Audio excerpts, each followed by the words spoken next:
Sir నమస్తే అండి. నమస్కారం అండి. కేటీఆర్ గారిని అరెస్టు విచారణలో అసలుకి రాష్ట్రంలో ఎటు చూసినా ఇదే టాపిక్ నడుస్తూ ఉంది. రేవంత్ రెడ్డి గారు టార్గెట్ చేశారా పర్సనల్గా, లేకపోతే ఆయన ప్రోటోకాల్ ప్రకారం వెళ్తున్నారు అనుకుంటున్నారు మీరేమన్నా? టార్గెట్ చేశారండి. డైవర్షన్ పాలిటిక్స్ చేస్తున్నాడు కేటీఆర్ గారు. ఇప్పుడు రైతు బంధు మీద 15,000 రూపాయలు అని చెప్పి మన ఏదైతే హామీ ఇచ్చిందో కాంగ్రెస్ పార్టీ, అది ఇప్పుడు 15,000 కాకుండా 12,000 ఇస్తామని చెప్పిన తర్వాత మన కేటీఆర్ గారు దాని మీద చాలా విషయాన్ని తీసుకొని చాలా ఉద్ధృతంగా తెలంగాణ వ్యాప్తంగా అందరికీ మోటివేట్ చేసినట్టు అందరి రైతుల పక్షాన మాట్లాడుతున్నాడు. ఆ యొక్క గట్టి విషయాన్ని మనం దాన్ని మరుగుపరచాలి, డైవర్షన్ చేయాలనుకుంటే అది కేటీఆర్ని అరెస్ట్ చేయించాలి. ఇది డైవర్షన్ పాలసీ. ప్రతి నెల ఒకటి చేస్తుండండి. ప్రతి నెల ఒక దానికి ఆయన డైవర్షన్ పాలసీ చేస్తున్నాడు.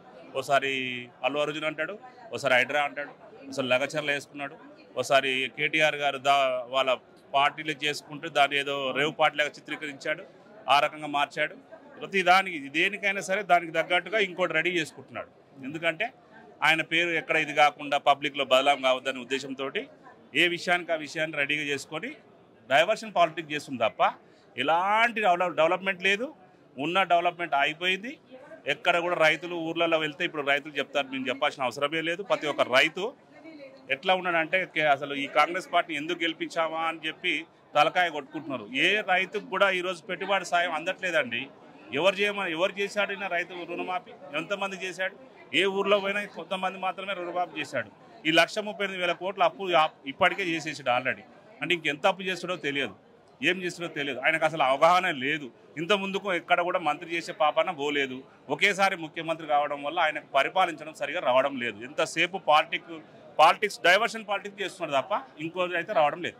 కేటీఆర్ గారిని అరెస్ట్ చేయడం కోసం ఈడీఎల్ని వాళ్ళని అలాగే ఏసీబీ వాళ్ళని తీసుకురావడం, వాళ్ళందరూ ఇన్వాల్వ్మెంట్ చేయడం, అలాగే కేటీఆర్ గారికి ఉన్నటువంటి ప్రాథమిక హక్కులు ఏదైతే ఉన్నాయో వాటిని కూడా నిర్మూలించడం, ఆయన రోడ్డు మీద నిలబెట్టడం, ఇవన్నీ చూస్తుంటే మీకు ఏమనిపిస్తుంది? అదంతా ఆయన దృష్టిలో పెట్టుకొని కావాలని చేస్తున్నలాగా ఉందండి. ఇదంతా ఇది ఒక డ్రామా, మన పొలిటికల్ డ్రామా లాగానే ఉంది తప్ప ఇందులో ఎలాంటి నిజం లేదు. అది ఉన్నది ఉన్నట్టు ఆల్రెడీ అన్నయ్య చెప్పడం జరిగింది, కేటీఆర్ గారు చెప్పడం జరిగింది. ఎక్కడ కూడా నేను విచారణ కాదు, నేను అసెంబ్లీనే చర్చకు రెడీ అన్నాడు. ఆయన చర్చ తీసుకోలేదు. అది అలాంటి వ్యక్తి దగ్గర అది తప్పు చేసిందని చెప్పి మాత్రం ఎక్కడ లేదు. ఉన్నది ఉన్నట్టు నిజాయితీగానే కేటీఆర్ గారు ఉన్నారు. ఎక్కడ తప్పు జరగలేదు. అది మాత్రం వాస్తవం. వ్యవస్థల్ని మ్యానిపులేట్ చేస్తున్నాడు అని మీకు ఏమైనా అనిపిస్తుందా? ఎవరు? రేవంత్ రెడ్డి గారు చేస్తున్నారండి. ఇప్పుడు చేయకుండా ఎలా ఏసీబీని అంటే ఇప్పుడు ఇంతకుముందుకు ఆంధ్రలో కూడా చూసాము. ఆ రఘురామరాజు గారి మీద ఎలా కొట్టించాడు ఏసీబీ తోటి? ఎవరు? జగన్మోహన్ రెడ్డి గారు. ఆ టైప్ ఈయన కూడా చేస్తున్నారు. సేమ్ జగన్ పరిస్థితి ఈయన పరిస్థితి. రేపు రాబోయే రోజులలో ఏదైతే ఆంధ్రప్రదేశ్లో జగన్మోహన్ రెడ్డికి జరిగిన పరిస్థితి ఉందో అలాంటి పరిస్థితి మన రేవంత్ రెడ్డి గారు జరగబోతుంది. ఇంకా దారుణంగా జరగబోతుంది. అలాంటి సేమ్ పరిపాలన నడుస్తుందండి. ఎలాంటి డెవలప్ లేదు. రాజకీయాలు, డైవర్షన్ పాలిటిక్స్ తప్ప ఎలాంటి అభివృద్ధి జరగట్లేదు. ఒకవేళ కేటీఆర్ గారిని అరెస్ట్ చేస్తే మన టీఆర్ఎస్ పార్టీ నాయకులందరూ కార్యాచరణ ఎలా ఉండబోతున్నట్టు? శాంతియుతంగా ధర్నా చేస్తాము. మా హక్కుల కోసం మేము పోరాడతాం. ఎలాంటి తప్పు లేదు కనుక, నిజాధిపరుడు కనుక ఏ రకంగా కావాలో ఆ రకంగా మేము ఉద్యమిస్తాము. ప్రతిదాన్ని మేము అడ్డుకుంటాము. శాంతియుతంగా ధర్నా చేస్తాం. రాష్ట్రంలో ఎటు చూసిన అరెస్టుల పర్వం నడుస్తుంది. రేవంత్ రెడ్డి గారి పరిపాలనలో నిన్నగాక మన లగచర్ల రైతుల అరెస్టు, అలాగే అల్లు అర్జున్ గారి అరెస్టు, ఇప్పుడు చూడబోతే కేటీఆర్ గారి అరెస్ట్ అంటున్నారు. అసలుకి ఏం నడుస్తుంది మేడం రాష్ట్రం? ఒక విషయం ఇక్కడ మనం గమనించాలండి. ప్రజలు ఏంటంటే ఒక 10 ఏళ్ల పరిపాలనల తర్వాత ఒక మార్పు ఏదో వస్తుందని చెప్పి కాంగ్రెస్ గవర్నమెంట్కు, కాంగ్రెస్ పరిపాలనలో మంచిగా ఉంటామేమో అని చెప్పి వాళ్ళకు ఒక అధికారం ఇచ్చిండ్రు. అయితే ఈ విషయాన్ని వాళ్ళు గమనించుకోవాలి. అరెస్టులతోని మాత్రం వాళ్ళు సాధించేది ఏముండదు. లగచర్ల రైతులు అంటే రైతుల భగవంతుడిని చూసి ఒక రైతు బంధు, రైతు బీమా పెట్టిన వ్యక్తి, గొప్ప వ్యక్తి కేసీఆర్ గారు. ఆ రైతు బంధు ఇయ్యక, రైతు భరోసా ఇయ్యక, ఇచ్చినా అని అబద్ధపు మాటలు చెప్పుకుంటూ కాలం వెళ్ళబోస్తున్నారు. మా రామన్ ఏంటంటే 10 ఏళ్ల కాలం ఉద్యమం చేసిండు.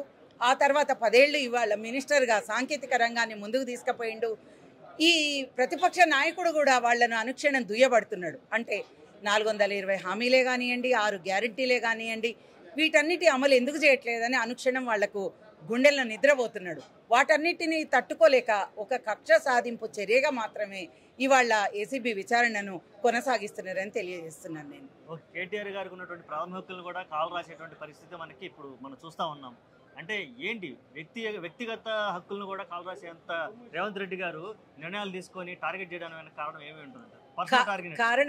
కారణం ఏమన్నా పర్సనల్ అంటే ఒకటండి, తను అప్పుడు 50 లక్షలతో దొరికినప్పుడు నేను జైల్లో ఉన్నా కదా, అదే జైలుకు వీళ్ళని పంపించి వీళ్ళ బ్రాండ్ ఇమేజ్ ఏదో తగ్గించాలి, రాజకీయ నాయకుడు ఒక జైలు పోయిండు కదా అన్నట్టు నా పరిస్థితి వీళ్ళకి రావాలనుకుంటున్నాడు. కానీ వీళ్ళది విషయం వేరు, మన ముఖ్యమంత్రి గారి విషయం వేరు. ఎందుకంటే రామన్న 10 ఏళ్ళు ఉద్యమం చేసి తెలంగాణ కోసము కొట్లాడిన వ్యక్తి. సాంకేతిక రంగాన్ని ఒక భాష విషయంలో కూడా ఉర్దూ, తెలుగు, ఇంగ్లీషు ప్రతి ఒక్కళ్ళు ఒక రియల్ హీరోగా చూసిండ్రు ఆయనను. నాయకుడు అంటే ఇట్లుండాలి, ఇటువంటి నాయకుడు మాకు ఉండాలి అని ప్రతి రాష్ట్రం అనుకున్నది, ప్రపంచ దేశాలు కూడా అనుకున్నాయి. అటువంటి నాయకుడిని వాళ్ళు ఇబ్బంది పెడితే మేము ఒక గొప్ప పని చేసినామని వాళ్ళు అనుకుంటున్నారు తప్ప దానివల్ల రామన్న ఇమేజ్ తగ్గేదే ఉండదు. ఇంకా పెరిగి మళ్ళీ రేపు ముఖ్యమంత్రి అయ్యి ఇక్కడికి వస్తాడు. ఓకే, కేటీఆర్ గారి అరెస్ట్ మీద అంటే కేవలము రాజకీయ అంటే ప్రశ్నించే గొంతుకలు ప్రతిపక్షాలని కేసులతోటి ఇబ్బంది పెట్టాలని చెప్పి, లేదా జైలు పాలు చేయాలని చెప్పేసి, లేకపోతే ఇంకో రకమైన ప్రయత్నాలు చేస్తూ ఉన్నారు. ఇది కరెక్ట్ కాదని మేము అంటున్నాం. ఎందుకంటే గతంలో కూడా అనేక కేసుల్ని ముందుకు తీసుకొచ్చారు. కాళేశ్వరం సబ్జెక్ట్ అని చెప్పి తీసుకొచ్చారు, విద్యుత్ కొనుగోలు అని తీసుకొచ్చారు, ఫోన్ ట్యాంపరింగ్ అని తీసుకొచ్చారు. తర్వాత లగచర్ల విషయంలో వచ్చి రైతులను ఇబ్బంది పెట్టి అక్కడ మరి తప్పుడు కేసులు పెట్టారు. తర్వాత ఫామ్లో ఈ కడుకు వచ్చారు మీరు. అంటే ఇన్ని కేసులు పెట్టినా కూడా ఒక్క కేసులో కూడా మీరు ఏమన్నా సాధించారు అంటున్నారు. తప్పు జరగలేదని తెలిసి కూడా ఇక్కడ ఏసీబీ కేసులో లంచం ఇచ్చిన వాళ్ళు లేరు, తీసుకున్న వాళ్ళు లేరు, ఇక్కడ దొంగలు అసలే లేరు. కేటీఆర్ తన బాంబర్దికి అకౌంట్లకు డబ్బులు పంపలే, లేకపోతే ఆయన అకౌంట్లకు రాలే, ఆయన దోస్తుల ఇళ్ళకి రాలే, ఆయన చుట్టాలకు పోలే డబ్బులు. ఎట్లా మీరు కేసుని చేస్తారు? అంటే కేవలం కావాలని చెప్పేసి మాట్లాడుతూ ఉన్నాడు, ప్రశ్నిస్తూ ఉన్నాడు. మీరు ఇచ్చిన అబద్ధాలని వాళ్ళ అసెంబ్లీలో ఎండగడతా ఉన్నాడు. కాబట్టి నేను కేసులు పెడతా, కాబట్టి నేను జైలుకు పంపుతా, మీరెంతో భయపడాలి అని అంటే ఎట్లా అవుతుంది అంటున్నాం మేము. ఇది ప్రజాస్వామ్యంలో అందరూ మాట్లాడడానికి, ప్రశ్నించడానికి హక్కున్నది. కాబట్టి మీరు హక్కుల్ని కాలరాస్తాం అనటం కరెక్ట్ కాదని మేము అంటున్నాం. ఇప్పటికైనా మీరు ఇచ్చిన హామీలు ఏవైతే ఉన్నాయో, ప్రజలకు ఏం మాట చెప్పినారో, ఏ మాటల మీద అధికారంలోకి వచ్చినారో ఆ మాటల్ని ఇంప్లిమెంట్ చేయమని మేము అడుగుతా ఉన్నాం. ఇలా రైతు విషయంలో ఇలా రైతులు తెలంగాణలో అన్నమో రామచంద్ర అని మళ్ళా పరిస్థితులు తీసుకొచ్చారు మీరు. కాబట్టి ఆ రైతు బంద్ ఏంది, ఆ రైతు బీమా ఏంది, ఆ రైతు గిట్టుబాటు ధరలేంది, అసలు దాన్ని ఎక్కడికి మీరు చేస్తారో అవి చేయకుండా ఈ కేసులతోటి డైవర్ట్ పాలిటిక్స్ చేసుకుంటూ ఒక కేసు 2 నెలలు, ఇంకో కేసు 2 నెలలు, ఇంకో కేసు 2 నెలలు. మేము ఏమంటున్నామంటే ఇవి ప్రశ్నించే గొంతుకుల మీద ప్రభుత్వం ప్రయోగిస్తున్న తప్పుడు కేసులుగా మేము చూస్తూ ఉన్నాం. రాష్ట్రంలో సంచలనాలు నమోదు చేయడం కోసం ఇవన్నీ నెలకి ఒక్కో సంచలనం నమోదు అవుతుంది. అసలు ఈ సంచలనాలు ఉపయోగం ఉందంట. అదే నేను ఏమంటున్నా, ఇది డైవర్ట్ పాలిటిక్స్ అంటున్నాం మేము. మూసీ విషయానికి వచ్చినారు, మూసీ విషయంలో జనమంతా కూడా తప్పు పట్టిర్రు.